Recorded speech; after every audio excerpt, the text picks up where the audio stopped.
Hey guys, welcome back to another Cocktails with Kelly. Tonight's review is over Love and Hip Hop Atlanta. Did you guys get into this episode or not? I mean, I haven't done a review in like 2 weeks over Love and Hip Hop, but I thought I might as well, start back and get right back into it. And we're just gonna pick up on this episode. I don't want to hold y'all up, so we're gonna get straight to it. So the scene opened up with Tokyo losing weight. If you guys haven't been watching a couple episodes, Tokyo and Sierra Tokyo had wanted to, start working out so she can lose weight. She had been working out with Sierra. Her and Sierra ended up getting into it. So I guess this is Tokyo's way of taking initiative, saying, bitches, I don't need y'all. I'm gonna work out on my own. So Tokyo is working out and trying to lose weight. Her big thing is nobody can tell her, hey, lose weight this way if you lay down on the table. Which I agree with Tokyo on one hand, and one hand I don't. I was a big girl, but no, let me take that back.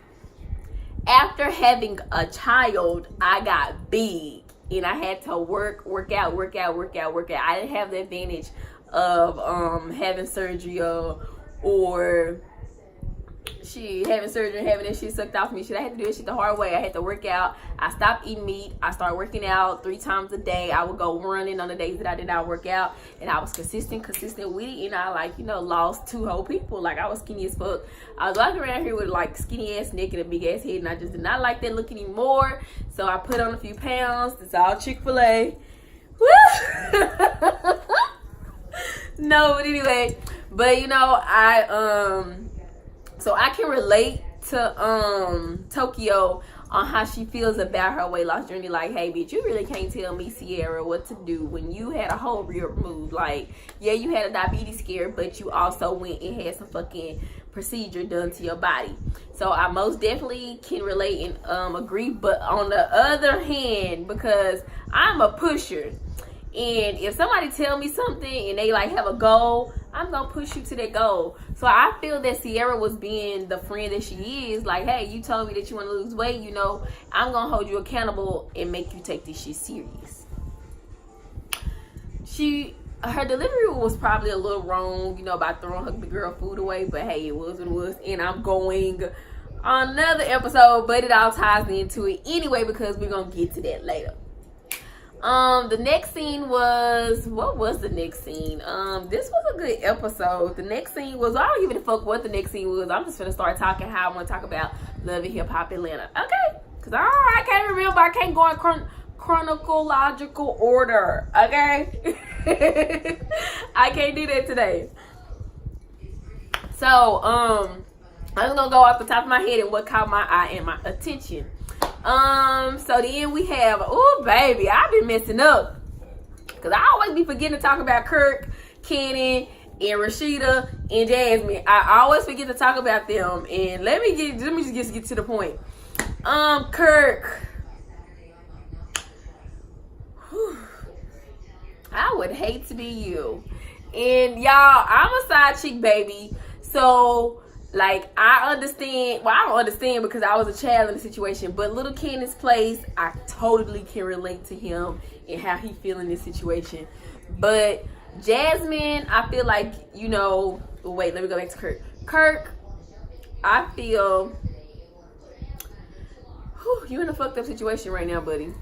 You need a hall pass to help me pass, because it's you don't want to disrespect your wife, but at the same time, you don't want to, look weak in front of your son and, make it seem like you can't take care of your son, but you fucked up and had a whole baby on your wife.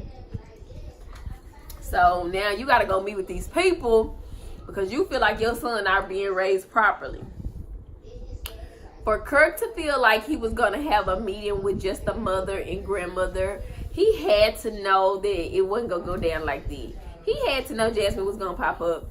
He had to know that she was not going to allow him to sit down with her family and her not beat her and show her face.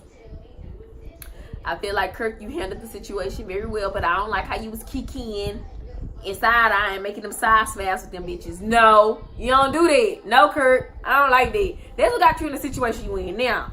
But anyway, He was bringing the aware that he don't like how Jasmine goes out or whatever, and he feels that she's not being a good mother. I guess because they always have him and she doesn't, and she's always like probably. But then again, I guess that's probably the way she makes her money or whatever. Kirk then says that he pays good child support. Jasmine like, hey, money don't, solve every issue. But at the same time, he is making that effort. Now, Jasmine, your son 2 years old. My daughter was 2 years old and she was potty trained. So it's no excuse why your son should not be potty trained. Yes, I do believe a 2-year-old can be tried to be potty trained because my 2-year-old was potty trained. I do not like the fact that you guys want Jasmine to have Kirk's number. Why they need each other's number? Why do Jasmine need to be able to contact Kirk when she wants to? Riddle me that. Ain't that how they got into the situation that they in now? No. If you want to talk, you need to be getting Rashida's number, and you can call Rashida, and Rashida can relay any message that you want to be relayed to Kirk. Or what is wrong with the situation y'all have now? Why we cannot continue to go through the mother? Why do we have to? No, Jasmine, I do not agree. I do not feel like you need to have his direct line. Yes, I do. Okay, so an emergency can happen. An emergency can happen in the same way that, hey, Kenny needs to do this. You can pick up that phone and get to him the same way you've been getting to him. You do not need that man's number. No way. No. Hell no. I know you fucking lying, bitch. Just sitting at the table. No. And what is, I don't understand. Okay, yes, Kirk is married. So his wife does have an input. His child with the side chick coming to her house and not potty trained, pissing in the bed. Yeah, I got a problem. Why he ain't potty trained? You need to be on her. You need to be at figuring out why he not potty trained. Because when he come over here, he getting potty trained. So yes, she does have a voice in this situation. Why? Because that's her husband. And when he laid down and made that child with you, she accepted that. So yeah, you gotta accept where she come from and what she has to say, little mama. Okay. Let's just get that understood. Young Jock and Carly Red, like, y'all, that is so fucking funny. But anyway, I don't understand why Young Jock's girlfriend is pressing the issue to want to come to her engagement party. Like, bitch, I don't give a fuck about that ex. That's your ex. Like, she invited you. Do you want to go? You don't want to go? We don't have to go. What are you pressing the issue to be Carly Red for? What is her name? Bianca, Jasmine, whatever. No, not Jasmine, but Bianca. I think it's Bianca. But whatever her name is, why are you pressing the issue to meet this man's ex? It don't make sense. You don't want to be Cardi Red. You just want to be in that drama. The guys meet up. Kirk, Young Jock, and Little Scrappy, they all meet up. And they kind of, just reflecting on life and, just talking. Young Jock tells everybody he has a girlfriend. Kirk tells the guys that he want to talk about the parenting situation. I just talked about that. He want to tell them about the parenting situation. And Little Scrappy is excited about becoming a father for the second time, which was beautiful. That was a really beautiful moment. Young Jock ain't shit talking about he his spice, light skin or dark. I mean, that's funny. And I feel like that's probably why women have a stigma or have that stigma between light-skinned and dark-skinned women, is because how people pin them against each other. I don't totally agree with what Spice is doing and how she wants to change her skin, because I am a darker complexion. I can't just say I ever experienced like a negative situation where someone made me personally feel bad about my color or the darkness of my color. I have never experienced that because I am a beautiful caramel woman, okay? But nobody has ever made me feel any type of way. But I have seen darker women compare themselves to light-skinned women. Light-skinned women think that they're better than darker women. I have seen, that's something I have seen myself, but I have never experienced it. In the community, it is a sad thing that there is a stigma between dark-skinned and light-skinned women. But it all comes back from slavery. Like, if you just think about it, it started there. it started when the lighter skinned women got to go in the house and the darker skinned women had to work in the fields. So, I mean, like, you know, if we want to get to the root of the problem, we got to start where, you know, we got to talk about where it stems from. And it sucks that we were pinned against each other, and that's something that's still rooted and is still going on from generation to generation. It sucks that women of a darker complexion feel that they are lesser than a woman of a lighter complexion. It sucks because we are all beautiful black queens, no matter what our shape, size, color, anything is. We are all beautiful. So it's just a different tone of beauty. So I don't get it. Spice, I mean, I do feel like you are making a statement. I don't know if you guys saw or if you guys even follow her on Instagram, but her Instagram, I think, is the official Spice. And I remember when she was talking about her Hypocrisy album and when it came out, and when she released the photo of her bleaching her skin, well, not bleaching her skin, but putting makeup on her skin, looking like a white woman. I remember when that photo came out, and it just spoke to me like, whoa, like, hey, this is a problem in our generation, in our culture, in our society, that everybody does turn a blind eye to.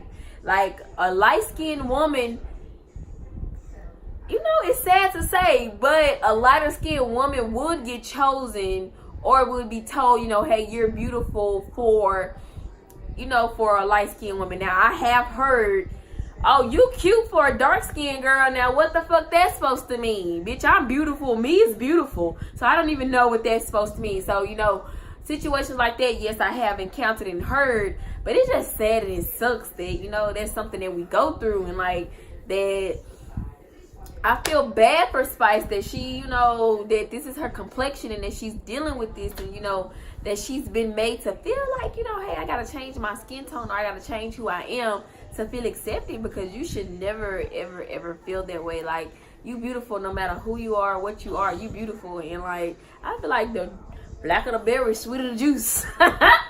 So, I mean, yeah, I don't know. What else happened in this episode?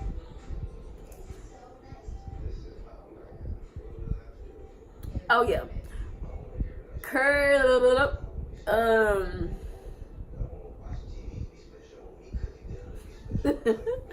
What else happened in this episode? Oh, yeah. The girls meet up. Shakana, Tokyo. Okay, scratch this part. So the girls meet up. Shakana, Tokyo, Sierra, and Shay. They all meet up at the juice bar, the smoothie shop. And basically they meet up so they can discuss what went down between Tokyo and Sierra. Now, like I was stating earlier, I just feel like when you are a friend to somebody and you are a real friend, and I feel like that just showed, like, you know, hey, I'm glad they were able to fix their friendship, you know, like talk about the issue that happened. But I just feel like Sierra being the friend that she is to Tokyo, and Tokyo expressing to her that she want to lose weight and she want to change, you know, change some things about herself. And even though Tokyo is on this I love me journey, there's nothing wrong with improving yourself. I feel like Sierra's a good friend, and Sierra just, you know, push her. And Tokyo did not know how to receive it. I like to see how they were mature about the situation and come together, you know, talk about it and be over it. Now, Sierra, you were wrong for going up in that woman's house, throwing out her food that she did cook. I don't care. Yeah, you feel like her food was unhealthy. You feel like the choices that she makes unhealthy. But also the choices in your life, you make her unhealthy too. That's why we got to stop judging people. Yeah, you might not have been judging her, but you were judging her by going and taking her food that she cooked and threw that shit away. You was most definitely judging her. So that was most definitely wrong. I feel like it was a different approach. You could have did, you know, it was 1,000 things you could have done differently. But hey, whatever. Shay and her baby daddy, they talking, you know. It was weird to me after his birthday little cupcake celebration. He was ready to get up and go burn rocks real fast. But I want to see more of them. They seem like they have a very interesting relationship. Shay seemed like she gonna do whatever she gotta do to be a returning cast member on Love and Hip Hop. I am very interested to see what's gonna happen on this next episode at this engagement party. her and this woman and conspired and concocted up, and what they finna do to Cardi Red. I'm really interested to see that. Lil Scrappy and the Bambi, they welcomed their son on this episode. Mama D and Bambi's mom sit down, and you know they have a come to woman moment. I don't know how long this truth's gonna last, but Bambi mama seem real mature. Is it me? Or is Bambi mama just like over the bullshit and she ain't got time for Mama D antics? Baby mama D put that ass up in a Motel 6. I was done. I was done. I cannot take Mama D. Like, Mama D, you do too fucking much. You do too much. But I'm excited to see, like, you know, them be very mature grandmas about the situation and let it go and get over it. And, you know, come on, ladies.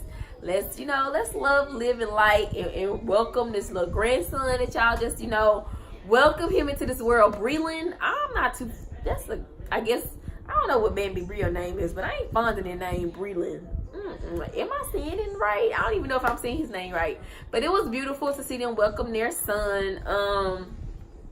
I mean, this episode was really, oh yeah, Mimi took Spice down on Albin Street in Atlanta.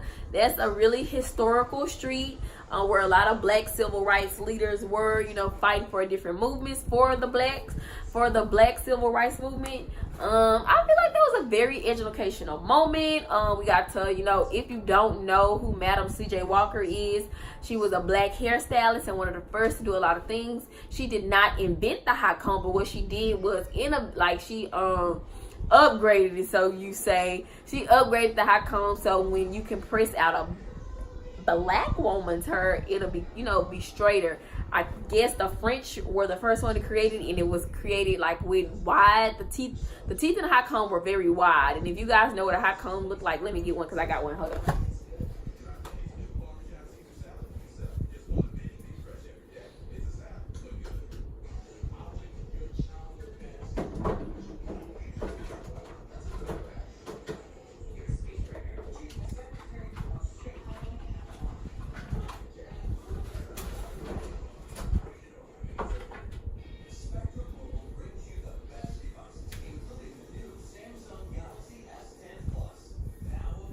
If you guys don't know what a hot comb is, this is a hot comb.